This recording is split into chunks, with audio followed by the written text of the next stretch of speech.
Bem, queridos, neste domingo de Páscoa, não poderíamos deixar de mergulhar no texto com o nosso olhar naquele domingo também de Páscoa.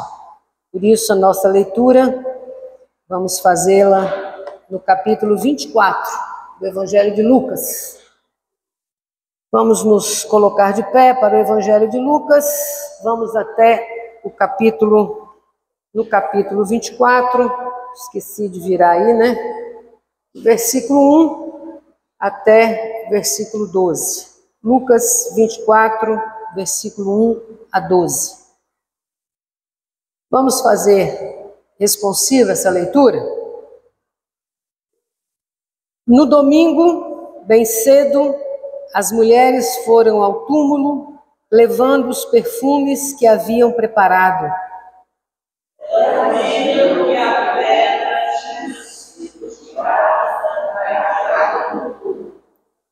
Porém, quando entraram, não acharam o corpo do Senhor. Não sabiam o que pensar. De repente apareceram diante delas 2 homens vestidos com roupas muito brilhantes. E elas ficaram com medo e se ajoelharam e encostaram o rosto no chão. Então os homens disseram a elas: por que é que vocês estão procurando entre os mortos quem está vivo?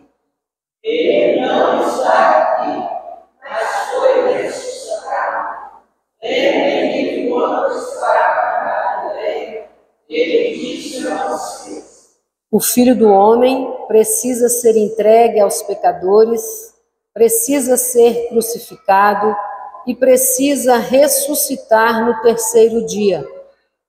Então as mulheres pegaram as palavras dele. E quando voltaram do túmulo, contaram tudo isso aos 11 apóstolos e a todos os outros. Essas mulheres eram Maria Madalena, Joana e Maria de Tiago. Essas e as outras mulheres foram com elas, contaram tudo isso aos apóstolos. Mas eles acharam que o que as mulheres estavam dizendo era tolice e não acreditaram.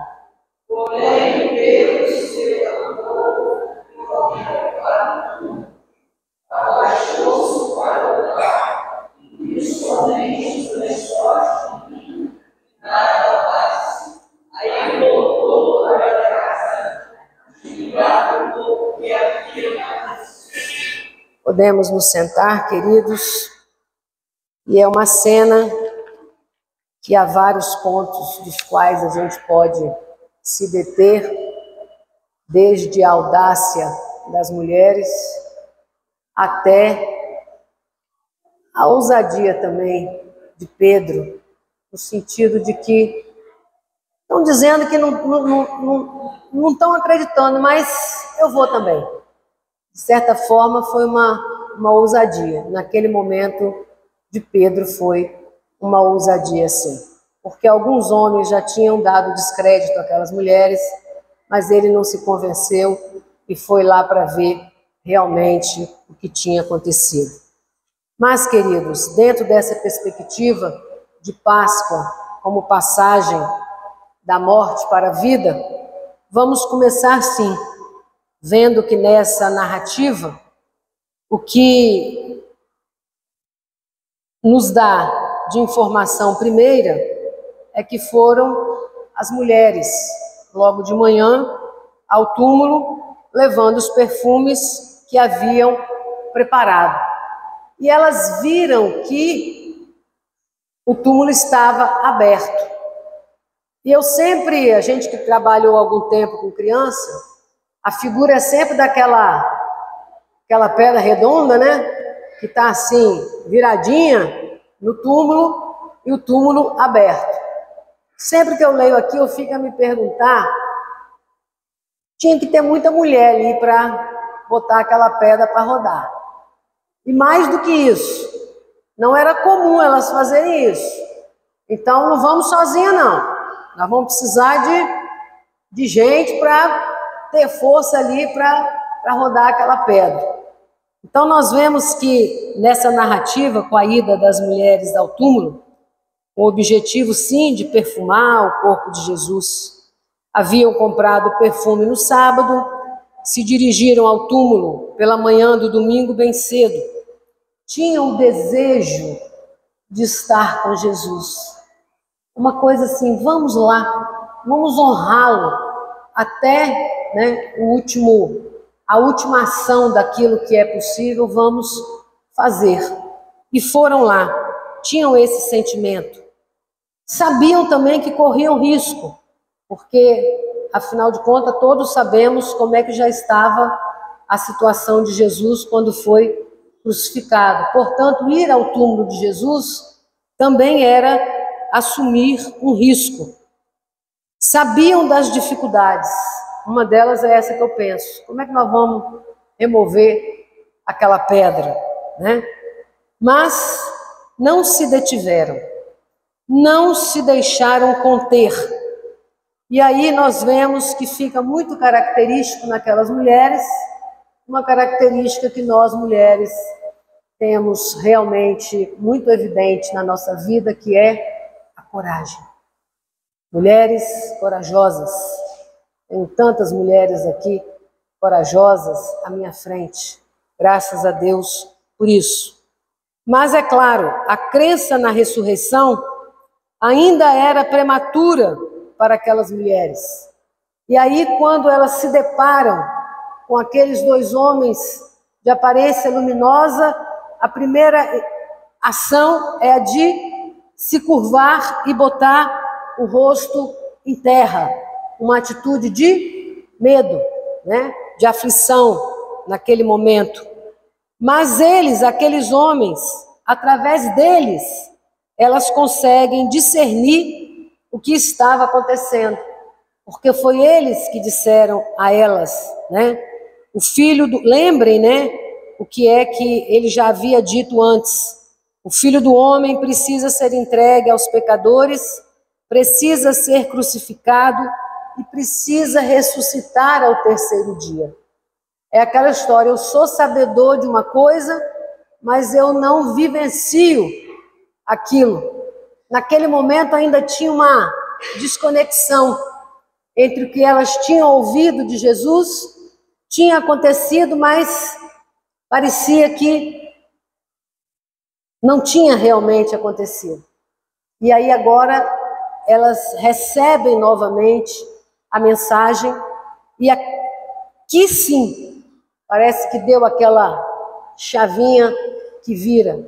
Quando eles dizem, lembre o que ele falou com vocês, quando estava com vocês na Galileia, de que o Filho do Homem tinha que sofrer, de que o Filho do Homem ia ser crucificado, mas que iria ressurgir ao terceiro dia. Sim, agora sim começou a fazer sentido.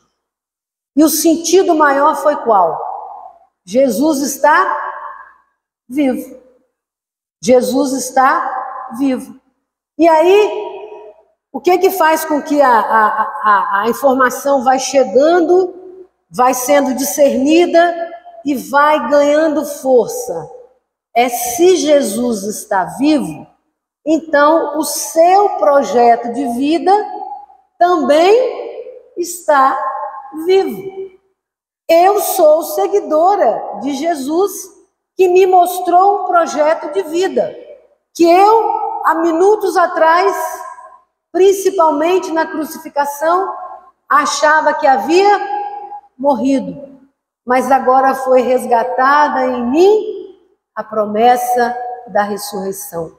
E aí sim, passa a ter sentido para elas o estar vivo de Jesus. Se Jesus está vivo, o seu projeto de vida também estava. E a partir de então, a morte de um inocente não será mais em vão. A morte de Jesus não foi em vão. A morte daquele inocente não será mais em vão. A semente da esperança numa vida nova, que começa desde já para todos que nele creem, também se inicia nele. Esse projeto de vida nova está presente, está vivo. E é aí então que entra a perpetuação da Páscoa cristã até hoje. Cada um de nós que aqui está também crê que o projeto de vida de Jesus vivo está. Que assim como aquelas mulheres eram participantes do projeto de vida de Jesus e se sentiram mais ainda animadas a estar presente no projeto de vida de Jesus, nós também estamos. Esta é a esperança cristã, alimentada na ressurreição de Jesus. Portanto, queridos, acreditar na ressurreição implica necessariamente em defender a vida. Acreditar na ressurreição implica em defender a vida e nos lançar no compromisso junto aos ameaçados de morte. Começamos ali com as nossas pedrinhas, as ameaças de morte deste mundo. E somos chamados, então, a estar com Jesus, engajados em seu projeto de vida, compromissados com os ameaçados de morte. Nossos irmãos e irmãs ameaçados de morte, que veem o seu direito à vida violados. Toda vez que o direito à vida é violado, a morte quer se instalar. Combatemos a morte com o quê? Com a vida na ressurreição de Jesus Cristo. É assim que nós cristãos vivemos. Essa lógica para nós precisa ser real. Não podemos nos esquecer jamais que celebrar a ressurreição de Jesus significa passar. Temos que sair dali, daquele estágio de opressão, de morte, para o estágio de vida. É preciso passar, então, desse estágio da morte para a vida. É uma Páscoa onde nos incorporamos a essa Páscoa. Quando que é que nós nos incorporamos a esta Páscoa? Nós nos incorporamos a esta Páscoa no dia do nosso batismo. Que é o batismo, senão uma incorporação na Páscoa de Jesus, onde a partir do batismo eu me incorporo nesta Páscoa que me chama a ser também passagem de morte para a vida. Esta, queridos e queridas, é a base central da nossa fé. Qual foi a pergunta primeira feita? Por que procura Jesus entre os mortos? Ele está vivo. E quantas vezes nós vivemos um Cristo morto, no sentido de vê-lo simplesmente na morte, sem nos comprometermos com aquela morte. Nós temos que nos comprometer também com a morte do próprio Cristo. E nos comprometermos com todos os sinais de morte, conforme colocamos no início do nosso culto. O Cristo ressurreto, como vimos também de manhã, caminha conosco, vivo no meio de nós. Esta é a base da nossa fé cristã. E de que modo Cristo se faz presente? Ele está no meio de nós sempre que nos comprometemos em fazer a passagem da morte para a vida.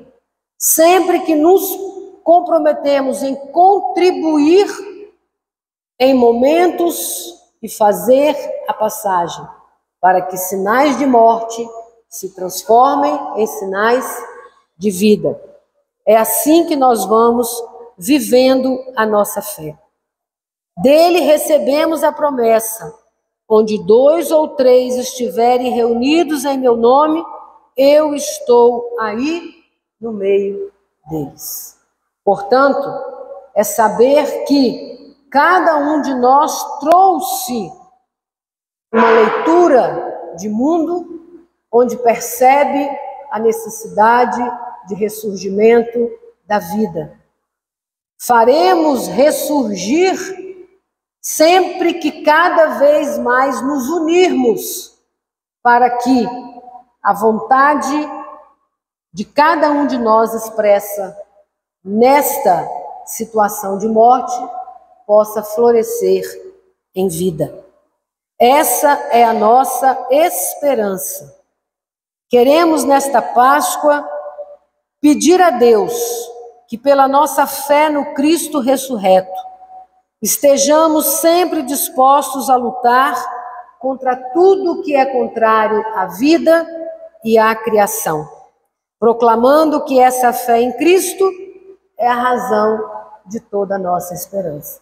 Por que você foi se meter naquilo? Para que você foi se meter naquilo? Você vai só responder: eu fui me meter naquilo porque eu tenho um chamado do Cristo, diante de um sinal de morte, produzir vida. Por isso eu me meti naquilo. Porque muitas vezes recebemos essa pergunta, né? Porque tudo que a gente se envolve tem compromisso. E às vezes compromisso requer tomadas de atitude, dar preferência a uma situação A dentro de uma situação B, e às vezes se incomoda quem está do nosso lado. E aí pergunta: para que você foi se meter nisso? Aí você vai dizer: eu fui me meter nisso porque a minha fé me convida a me comprometer com este tipo de situação. E assim, queridos, cada vez que celebramos a Páscoa, reafirmamos que Jesus conosco está. E mais que isso, Ele vivo está e conosco caminha em nosso dia a dia, assumindo as nossas dores. Assumindo as nossas dores, porque na companhia de Jesus eu tenho quem assume a minha dor e me também fortalece para que eu possa assumir a dor do outro. É uma vida comunitária a qual Jesus nos convida. Ele então vai assumindo nossas dores para que nós tenhamos a força e a coragem de assumir as dores dos irmãos e das irmãs. Ele nos quer testemunhas de fé, Ele nos quer testemunha de esperança, vivenciando nossa experiência de fé nele e na sua ressurreição. Portanto, somos participantes deste processo de passagem de morte para a vida. E esta experiência de fé tem a sua manifestação maior quando nos aproximamos da mesa da Eucaristia. A mesa de quem assumiu todas as dores. A mesa onde somos nutridos, fortalecidos, nutridas, fortalecidas, para que com Ele, que vivo está, que caminha conosco, nos ajude a discernir os caminhos pelos quais podemos passar da morte para a vida. Essa experiência de fé, portanto, quando nos aproximamos da mesa da Eucaristia, é a maior que temos dentro da nossa vivência, da nossa fé. Tomar do vinho, comer do pão, significa assumir em nós mesmos também a vida. Assumir em nós mesmos a vida dada por Jesus até morrer por todos nós em corpo e sangue. significa comunhão com esta vida, viver do mesmo jeito. Viver em comunhão, viver do mesmo jeito. Significa também comunhão com os irmãos, porque o jeito de Jesus viver foi em comunhão com os irmãos. E Jesus nos chama, portanto, a viver em comunhão. E comunhão com aqueles aonde Jesus foi proclamar a passagem da morte para a vida. Na ceia torna-se presente o dom da vida de Cristo para nós. Esta vida se torna fecunda pelo dom de nossa própria vida na prática do amor, da justiça, da solidariedade. Que nos aproximemos da mesa do Senhor com os corações agradecidos pelo seu imenso amor, mas também desejosos de viver uma vida onde sejamos também sinais desse amor, fazendo e contribuindo para a passagem da morte para a vida. Estejamos então, queridos, assim agindo até que o Senhor venha. Que seja assim a nossa vida, a primeira experiência que trouxemos no início do nosso culto, contribuindo para fazer a passagem da morte para a vida. Que recebamos do pão, do vinho, comamos do pão e do vinho como sinal de vida e como testemunho de que Cristo vivo está, presente está e conosco caminha. Amém.